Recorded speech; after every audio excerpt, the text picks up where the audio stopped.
नमस्कार। स्वागत है आपका भीम न्यूज कोटा राजस्थान में। आप देख रहे हैं भीम न्यूज कोटा राजस्थान। मैं हूं आपका दोस्त Vinay Kumar Singhal, chief editor Bhim news Kota Rajasthan.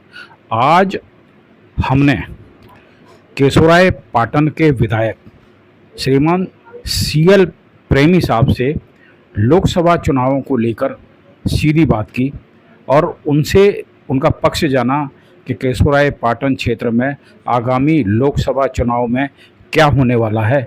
देखिए हमारी एक रिपोर्ट। आज हमारे साथ हैं केशोराय पाटन क्षेत्र के विधायक श्रीमान CL प्रेमी साहब। भीम न्यूज आज क्या होगा लोकसभा 2024 के चुनाव में, इस संबंध में श्रीमान विधायक महोदय से चर्चा करने आई है। आइए हम बात करते हैं। स्वागत है भीम न्यूज कोटा राजस्थान में। सर बताइए, क्या पोजीशन रहेगी आपके क्षेत्र में? हमारे क्षेत्र में पोजीशन कांग्रेस की अच्छी रहेगी, क्योंकि मैं भी कम से कम 18,000 वोटों से इस चुनाव को जीता हूँ। सर वो विधानसभा थी और विधानसभा और लोकसभा में बहुत फर्क होता है। कारण ये है कि आपके कांग्रेस में जो लोकसभा चुनाव लड़ रहे हैं श्रीमान प्रहलाद गुंजल साहब, वो जुम्मा 4 दिन पहले कांग्रेस में आए हैं। उससे पहले भारतीय जनता पार्टी में थे और लोगों ने भारतीय जनता पार्टी के लिए इनके नाम से वोट मांगा था। तो फर्क नहीं पड़ेगा क्या कि 4 दिन पहले आए और पुराने कांग्रेसी? ये बताइए आप। तो नहीं, ये तो भारतीय जनता पार्टी में कांग्रेस से कितने लोग गए, उन्होंने भी टिकट दिया। तो गुंजल साहब यदि हमारी पार्टी में आए हैं और उनके साथ तो जुल्म होने की वजह से उन्होंने कांग्रेस ज्वाइन करी है, तो मैं समझता हूँ जिस तरह से हमने कल दौरा किया था, कल हमने कम से कम 22 पंचायतों का प्रहलाद जी ने मैंने दौरा किया है, तो वहाँ जो पब्लिक का रुझान है वो कांग्रेस की तरफ है। तो मेरा मानना है कि जो ग्रामीण एरिया है, और इस लोकसभा में कम से कम 5 लाख तो शेड्यूल कास्ट के लोग हैं, 4 लाख शेड्यूल ट्राइब्स के हैं और 2 लाख मोमडन हैं। तो यदि इनका 65% भी हम वोट मान लें तो 7 लाख वोट आते हैं।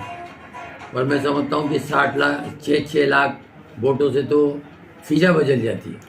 एमएलए साहब, और इस बार जो मैं मेरा ही मानना, एमएलए साहब आप ST SC के वोट गिना रहे हो, ठीक है? आप ये बताइए, ग्रामीण क्षेत्र में दलितों के ऊपर अत्याचार होते हैं, ये मुझे बताने की जरूरत नहीं है कि कौन अत्याचार करता है। तो क्या शेड्यूल कास्ट का आदमी वोट देगा, ये बताइए आप। तो नहीं, अत्याचार तो देखो क्या है कि पर्सनल, कई बार पर्सनल लड़ाई भी हो जाती है। हमारे एरिया में जैसे रेगर रहते हैं, बैरवा रहते हैं, मेघवाल रहते हैं, तो क्या कि कुछ जमीनों के विवाद हो जाते हैं।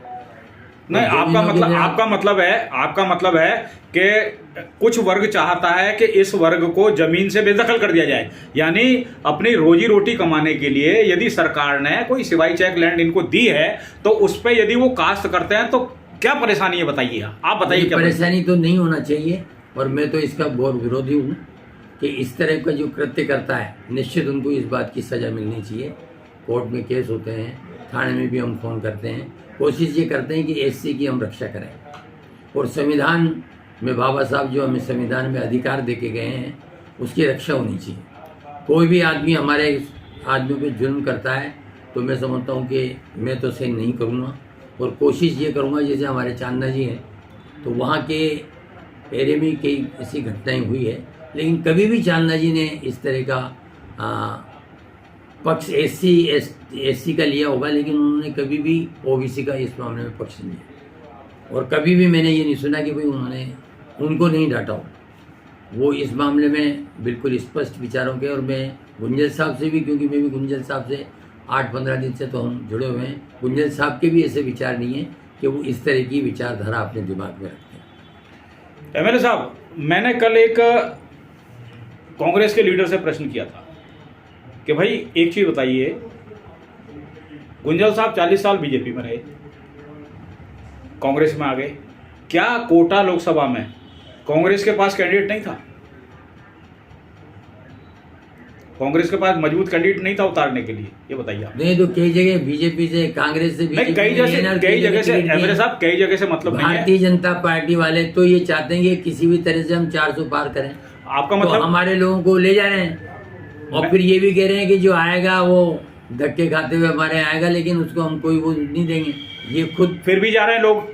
फिर ये तो कल परसों ही अभी आपने क्या नाम है शाह साहब जयपुर की मीटिंग में कह के गए कि जो लोग हमारे पास आ रहे हैं हम उनको कुछ देंगे नहीं। हमारे पास तो पहली लाइन वाले लोग बहुत हैं। विधायक महोदय, मेरा एक प्रश्न है कि क्या कांग्रेस के पास कोई मजबूत कैंडिडेट नहीं था, ये बताओ आप। था ना, हमारे पास क्या दिक्कत है? तो फिर ये गुंजल साहब को टिकट क्यों दिया? आप खुद मजबूत थे, मेरी बात सुनो, आप खुद मजबूत थे, चांदना जी खुद मजबूत थे, पहले चांदना जी का नाम चला था। इस हिसाब से तो ऐसा है, यदि कांग्रेस के पास कैंडिडेट नहीं तो 4 दिन बाद यदि कोई विधानसभा चुनाव होंगे और आपके पास कोई कैंडिडेट नहीं होगा मजबूत, तो सारे है ना अन्य दलों से लाकर आप चुनाव लड़ा दोगे, ये क्या मतलब? तो ये तो बीजेपी भी कर रही है ना, बीजेपी के बारे में। बीजेपी जो गलती कर रही है हम क्यों करें, कांग्रेस क्यों करे, ये बताइए आप।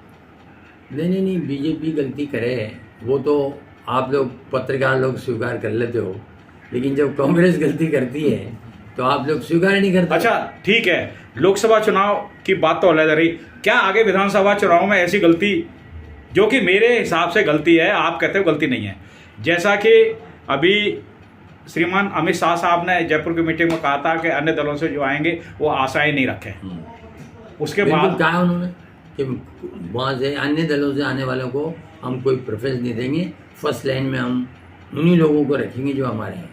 आपके क्षेत्र से कांग्रेस जीत रही है नहीं जीत रही है बताओ, और कितने वोटों से जीत रही है? तो कांग्रेस निश्चित जीतेगी। मैं आपसे ये कहना चाहता हूँ कि हमारे क्षेत्र से और बूंदी से निश्चित कांग्रेस जीतेगी। कोटा की गारंटी नहीं ले रहे आप? कोटा की मैं कोई गारंटी इसलिए नहीं लेता हूँ कि कोटा की सिचुएशन का हमें ज़्यादा इतना वो नहीं है, कि कोटा का जो मतदाता है वो डिफरेंट टाइप का है। यहाँ सब पढ़े लिखे लोग हैं और ज़्यादातर उच्च वर्ग के लोग कोटा में रहते हैं।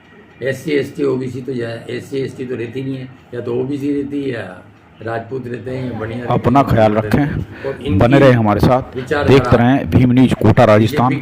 आगामी लोकसभा चुनाव में मतदान जरूर करें, सामाजिक एकता स्थापित करें। आपका बहुत बहुत धन्यवाद। इस तरह से हम गाँव में गए हैं तो गाँव में हमारे पीछे रात को 11, 12, 1 बजे तक लोग उमड़ रहे हैं और हर आदमी कांग्रेस को वोट देना चाहता है, क्योंकि हमारे जो लोकप्रिय मुख्यमंत्री जी की कल्याणकारी योजनाएं थी आज भी लोग उनको याद कर रहे हैं। और इन्होंने दिया क्या है? अभी तक तो 3-4 महीने हो गए, अभी तक इन्होंने किया क्या है? कोई ऐसा काम नहीं किया जो गिनाने लायक हो। मात्र मोदी जी का चेहरा रख करके भारतीय जनता पार्टी चुनाव लड़ना चाहती है, इसके अलावा इनके पास कोई अपने मुद्दे नहीं है। एयरपोर्ट के लिए मोदी और राम मंदिर का चेहरा तो रख रही है, कांग्रेस क्या रख रही है बताओ आप? कांग्रेस ने तो बहुत सारे काम किए, देश को आजाद कराया, IIT एम्स और बड़े बड़े डैम और ये दिए हैं। ये तो लोग भूल रहे हैं, कांग्रेस के काम को भूल रहे हैं लोग। ये बड़ी ताज्जुब की बात है। इस देश को आजाद कराने में किसकी महत्वपूर्ण भूमिका रही? MLA साहब, आपका मीडिया कमजोर है कि नहीं है बताइए? उनका मीडिया मजबूत है, यदि वो सांस भी लेते हैं। मीडिया को पूरी तरह से बीजेपी ने कब्जे में कर रखा है और ED और CBI के और इनके छापे डाल करके मीडिया वाले डरे हुए हैं। इसका मतलब ये है कि वो कत्ल भी करते हैं तो नहीं होते बदनाम, हम सांस भी लेते हैं। हाँ तो हो जाता है ना, हम सांस लेते तो ही बदनाम हो रहे हैं। अब देखो केजरीवाल जी को जेल में डाल दिया, पहले एक मुख्यमंत्री को फिर डाल दिया, तो इनका यही काम है, डरा करके और वोट लेना चाहते हैं और कुछ नहीं करना चाहते। तो इसका मतलब ये रहा कि कांग्रेस के बहुत सारे बहुत सारे नेता ऐसे हैं तो ED के डर से चले गए बीजेपी। ED के डर से ही गए और क्या है, सारे ED के डर से, CBI के डर से। अंतर्मन से तो कांग्रेस ही है, अंतर्मन से तो कांग्रेस ही है, लेकिन वो डर के मारे वहां चले गए हम बच जाए। अब या तो ये चोर हैं इसलिए चले गए, नहीं तो इनको नहीं जाना चाहिए। और तो, इनको कांग्रेस ने क्या नहीं दिया? आप तो जो भी हमारे कांग्रेस है। आप तो नहीं गए? मैं तो जन्मजात कांग्रेस में कैसे जाऊंगा? और वैसे भी गरीब आदमी हूँ, अम्बेडकरवादी हूँ और मैं अम्बेडकर की विचारधारा से चलने वाला आदमी हूँ, जिसने इस देश का संविधान लिखा है। मैं संविधान को खतरे में नहीं देखना चाहता, इसलिए मैं कांग्रेस में हूँ। आप थे श्रीमान CL प्रेमी साहब, विधायक है, दलित आइकन है पूरे राजस्थान में। इनकी सोच को दलित लोग, आरक्षित वर्ग के लोग, शेड्यूल कास्ट के लोग इनकी ओर मुंह बाए देखते हैं। आपने भीम न्यूज को समय दिया सर, बहुत बहुत धन्यवाद। अपना अच्छे से ख्याल रखें। चुनाव आते जाते रहते हैं, सामाजिक सौहार्द बनाए रखें। देखते रहें भीम न्यूज़ कोटा राजस्थान। आपका बहुत बहुत धन्यवाद। प्लीज़ बने रहिए हमारे साथ।